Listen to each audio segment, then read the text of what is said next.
Look at this. Empty factories. Cracked pavement. Silence. It looks like a crime scene. And in a way, it is. Because this is the graveyard of America's coolest car brand.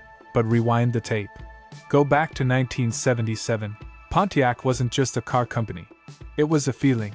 It was the smell of burning rubber and unburnt gasoline. It was the scream of a V8 engine echoing off the canyon walls. Chevrolet was for your dad. Buick was for your grandpa. Cadillac was for the rich guy at the country club. But Pontiac? Pontiac was for the bad boys. It was the Smokey and the Bandit. Swagger. Their slogan wasn't a lie. They built excitement. They gave us the world's first true muscle car. They gave us the screaming chicken on the hood. They ruled the asphalt.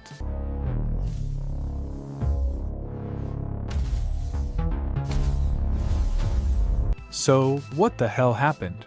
How does a brand that defined American horsepower end up dead, buried, and forgotten by General Motors? Many people blame the 2008 recession.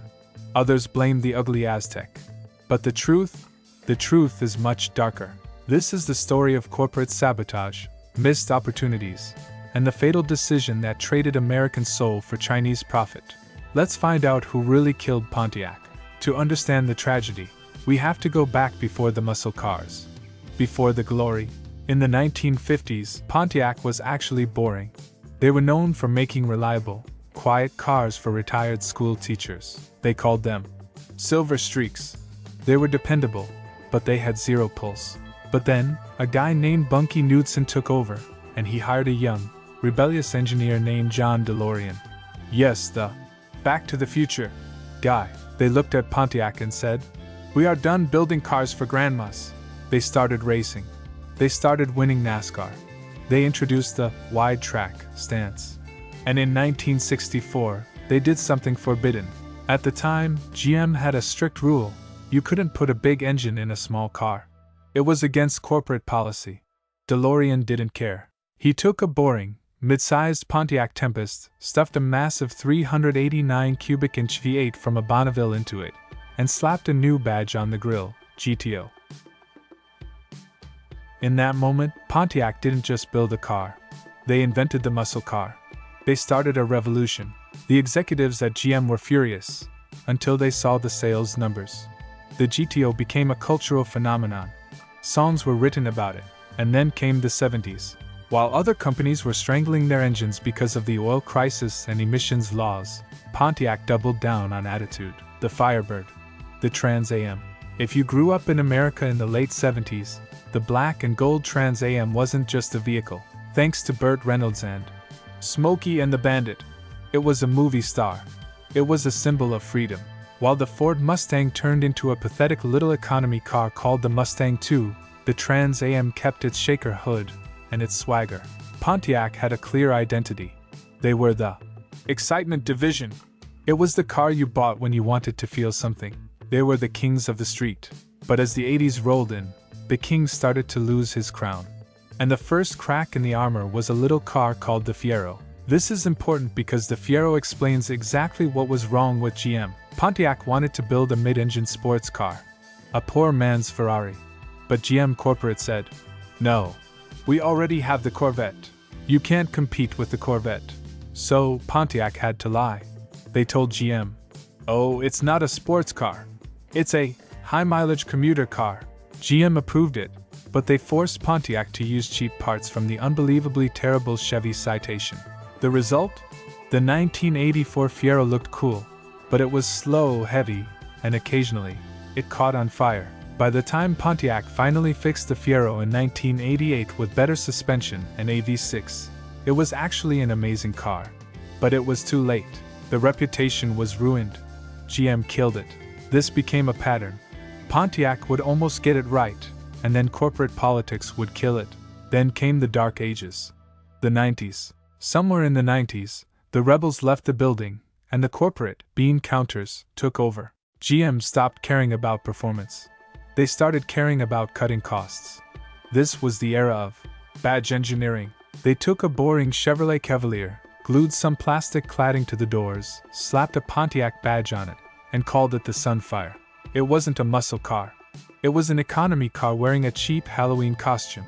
And let's talk about that plastic. For some reason, Pontiac decided that excitement meant rid plastic body cladding. Look at a 90s Grand Am or Grand Prix. They look like they are wearing riot gear. The interiors were filled with gray buttons that felt like they would break if you looked at them too hard. The wide track performance was gone. They were front-wheel drive boats. Pontiac became a joke. A car for rental fleets and people with bad credit. And then came the disaster. The final nail in the coffin of public perception. The Aztek. Look at it. It is widely considered one of the ugliest vehicles ever made. Sure, Walter White drove one in Breaking Bad, but that didn't make it cool. It made it a symbol of desperation. The tragedy of the Aztek is that it was actually a brilliant idea. It was one of the first real crossovers. It had a built-in cooler, a tent option, incredible utility, but the design was so horrific, with its double hood and strange proportions, that it became a punchline on late-night TV. It proved that GM had completely lost touch with what cool meant. By the early 2000s, Pontiac was on life support. But then, a glimmer of hope. A legendary car executive named Bob Lutz stepped in. He looked at Pontiac and said, "We need to make this brand cool again. No more plastic garbage." And for a brief moment, they did. Bob Lutz looked at Australia. GM owned a company down there called Holden. And Holden was still building rear-wheel drive V8 muscle cars that were insane. Lutz said, "Bring that here." So, in 2004, the GTO returned. Under the hood, it was a monster. It had a Corvette LS1 engine, and later the LS2 with 400 horsepower. It drove beautifully. It was the fastest GTO ever made, but it failed. Why? Because it looked boring. It looked like a swollen Chevy Cavalier. It didn't have hood scoops at first. It didn't have the retro styling of the new Ford Mustang. Dealers got greedy and marked up the price. Enthusiasts ignored it because it didn't look like a GTO. It was a sleeper, but Pontiac needed a screamer. They tried again with the Solstice. A beautiful, drop-top roadster designed to fight the Mazda Miata. It was gorgeous. It handled well, but it had a trunk so small you couldn't fit a pizza box in it. And then, finally, came their masterpiece. The car that should have saved them. The Pontiac G8. This was the car enthusiasts had been waiting for. Released in 2008, it was a rear-wheel drive sedan with a V8 that could embarrass a BMW M5 for half the price. It was aggressive. It was handsome. It was perfect.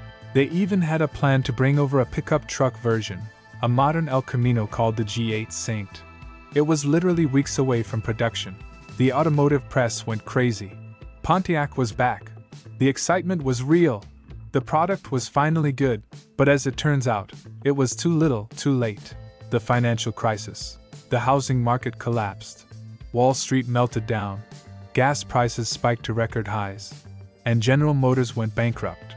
It was a bloodbath. GM was losing billions of dollars a month. Uncle Sam stepped in to save the company with a massive government bailout. But the Obama administration had conditions. They told GM, "You are bloated. You have too many brands competing with each other. You need to cut the fat." Chevrolet and Cadillac were safe. They were the core. But the others? Oldsmobile was already dead. Hummer? Gone. Saturn? Gone. Saab? Sold. It came down to a final death match. Two brands entered the ring, but only one could survive: Pontiac versus Buick. To any car enthusiast, to anyone under the age of 60, the choice was obvious. Kill Buick. Buick was the brand for the elderly. Their average buyer was somewhere between retired and dead. Pontiac had the G8. Pontiac had the Solstice. Pontiac had the youth and the performance image that GM needed. But GM killed Pontiac. Why? The answer isn't in Detroit. It's in Beijing, China. You see, while Americans were laughing at Buick, the Chinese were worshipping it. Historically, the last emperor of China drove a Buick. Before World War II, Buick was the ultimate status symbol in Shanghai. And in 2008, the Chinese middle class was exploding. They wanted luxury cars, and they wanted Buicks. At the time of the crash, Buick was selling hundreds of thousands of cars in China with massive profit margins. Pontiac? Pontiac was an American thing. It had zero presence in China. It barely existed in Europe. So, the decision wasn't about passion. It wasn't about heritage. And it certainly wasn't about excitement. It was purely mathematical. Buick made billions globally. Pontiac didn't. GM sacrificed their soul to save their wallet. On Monday, April 27, 2009, General Motors officially announced that Pontiac would be phased out. It was a shock. The G8 was killed just as it was starting to sell. The G8 sport truck was cancelled. The Alpha platform, which was being developed for the next Firebird, was given to Cadillac and Chevrolet. In 2010, the last Pontiac ever built rolled off the assembly line. It wasn't a Trans Am. It wasn't a GTO. It was a white Pontiac G6 sedan. A fleet car. A sad, quiet end to a loud, proud history. In the end, Pontiac died young. It's tragic, but maybe it's better this way. Look at what happened to Mitsubishi. Look at what happened to Lancia. They are still alive, but they are shells of their former selves, building boring crossovers. Pontiac didn't live long enough to become the villain. It died with a V8 engine roaring under the hood of the G8 GXB, and the ghost of Pontiac is still haunting us. A few years later, Chevrolet released the Chevy SS. It was basically the next generation Pontiac G8 with a bow tie badge. It was an amazing car, but nobody bought it because it looked like a Malibu. It needed the Pontiac badge. It needed the split grille. It needed the attitude. Today, prices for the G8, the Solstice GXB, and the classic Trans Ams are skyrocketing. We didn't appreciate them enough when they were here, and now we miss them. Pontiac represents a time when American cars were allowed to be a little bit dangerous, a little bit loud, and a lot of fun. But I have to ask you, if you were the CEO of GM in 2009, holding the knife, would you have made the same choice? Would you have saved Buick for the Chinese money? Or would you have fought to keep the American spirit of Pontiac alive, hoping to turn it around? Let me know in the comments below. And tell me, what was your favorite Pontiac memory? Was it the Bandit Trans Am, or was it your high school Grand Prix that smelled like vanilla air freshener? Long live Pontiac! Thanks for watching.